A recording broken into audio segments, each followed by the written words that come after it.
శ్రీవారి వార్షిక బ్రహ్మోత్సవాల ప్రారంభానికి ముందు అపశృతి చోటు చేసుకుంది. ధ్వజస్తంభం ఇనుప కొక్కం విరిగిపోయింది.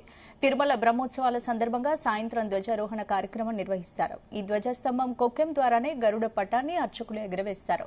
కొక్కి విరిగిపోవడంతో టీటీడీ అధికారులు అలర్ట్ అయ్యారు. అర్చకుల సహాయంతో మరమ్మతులు చేపట్టారు.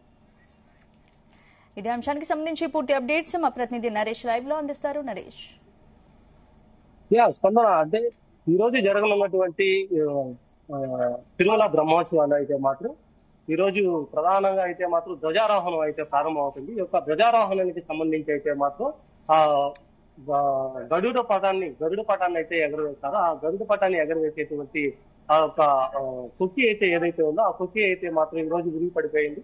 ఈ రోజు సాయంత్రం 5:45 అయితే మాత్రం ఈ గరుడ పటాన్ని ఒక ధ్వజస్తంభానికి అయితే ఎగరవేస్తారు. అదే సమయానికి ముందుగా ఈ యొక్క ఘటన అయితే మాత్రం టీటీడీ అయితే అర్చకులు కూడా దీన్ని ముందుగానే గమనించిన తర్వాత దాన్ని కూడా ఇప్పుడు మరమ్మతులు అయితే చేస్తున్నారు. టీటీడీ ఇంజనీర్లకు సంబంధించి అయితే మాత్రం ఇప్పటికే ఇక్కడికి చేరుకొని ఒక మరమ్మతుల కార్యక్రమం అయితే చేపడుతున్న పరిస్థితి ఉంది. అలాగే ఈ రోజు సీఎం చంద్రబాబు నాయుడు కూడా తిరుమల నుంచి పట్టు వస్త్రాలు సమర్పిస్తారు. దానికన్నా ముందుగా ఈ రోజు 5:45 ఒక గరుడ పటాన్ని అయితే మాత్రం ఎగరవేసే దీనిలోనూ ఈ యొక్క ధ్వజస్తంభం కూడా కుక్కి విరిగి పడిపోవడంతో పాటుగా తిరుమల ఆలయంలో అపశృతి జరిగినట్టుగా కూడా భావిస్తున్నటువంటి భక్తి జనాలందరూ కూడా కొద్దిగా ఆందోళన అయితే చెందిన పరిస్థితి అయితే ఉంది. సో ఇదే విధంగా కూడా అప్పటికే ఇంజనీరింగ్ డిపార్ట్మెంట్ కానీ అలాగే అర్చకులు కానీ దీనికి ఇప్పటికి మరమ్మతులు చేసేటువంటి పరిస్థితి ఉంది. దీన్ని త్వరగా కూడా చేసి అనుకున్న సమయానికి 5:45 అయితే మాత్రం ఖచ్చితంగా దీన్ని ఏర్పాట్లు అయితే పూర్తి చేసే విధంగా కూడా టీటీడీ అయితే ప్రణాళికలు అయితే సిద్ధం చేసుకుంది. ఇదే విధంగా గతంలో కూడా ఇలాంటిది ఎప్పుడు కూడా జరగలేదు. మొదటిసారిగా యొక్క గరుడు పట్టాన్ని ఎగరవేసేటువంటి కుక్కికి మాత్రం ఇప్పుడు తాజాగా అయితే పడిపోవడంతో పాటుగా కొద్దిగా ఆందోళన కూడా చెందుతున్నటువంటి పరిస్థితి అయితే ఉంది.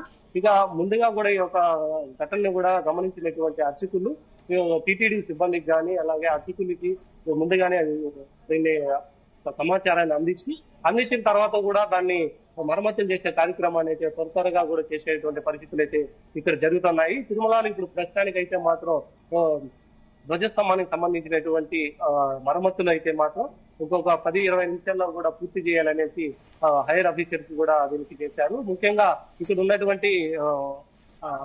ఇక్కడికి ఉన్నటువంటి హైయర్ ఆఫీసర్స్ అంతా కూడా ఇక్కడ చేరుకొని గుళ్ళో ఉన్నటువంటి ఒక గరుడ పటాన్ని కూడా ఎగరేసేటువంటి కుక్కీని కొత్తగా వేయాలా లేదా విరిగిపోయిన దాన్ని మళ్ళీ అతికించాలా అనే దానిపైన మాత్రం ప్రణాళికలు చేస్తున్నటువంటి పరిస్థితి అయితే నెలకొంది. ఇక మొత్తానికి చూసుకుంటే మాత్రం 3-4 గంటల సమయానికి కూడా యొక్క గరుడ పటాన్ని ఎగరవేసేటువంటి ఆ కుక్కీను కూడా కొత్తది తీసుకుని కూడా వేయాలి అనేసి ఆగమ శాస్త్ర సలహాదారులు అయితే చెప్తున్నటువంటి పరిస్థితి అయితే నెలకొంది. సో ఇదే విధంగా కూడా ఇక్కడ ఉన్నటువంటి అర్చకులు దీనికి సరే అని సిద్ధమైన తర్వాతనే కొత్త దాన్ని కూడా దానికి అమర్చి దాన్ని చేస్తున్నటువంటి పరిస్థితి అయితే ఉంది. దీన్ని తొందరగా కూడా చేసి దాన్ని చేపించే విధంగా కూడా చేస్తున్నారు. ఇక సాయంత్రం రానున్నటువంటి చంద్రబాబు నాయుడుకి అయితే మాత్రం ఒక పట్టు వస్త్రాలు సమర్పించే సమయానికి ఈ యొక్క ధ్వజారోహణ కార్యక్రమం కూడా పూర్తయ్యేలాగా చర్యలు అయితే చేపట్టింది. దీని ద్వారానే గుల్లోపల ఉన్నటువంటి ధ్వజస్తంభం ముందు కూడా మొత్తం కూడా కొన్ని రిస్ట్రిక్షన్స్ కూడా పెట్టి భక్తులకైతే మాత్రం వేరే దారి నుంచి కూడా లోపలికి దర్శనానికి అయితే అనుమతి ఇస్తా ఉన్నారు. ప్రస్తుతానికి అయితే రైట్, థాంక్యూ నరేష్.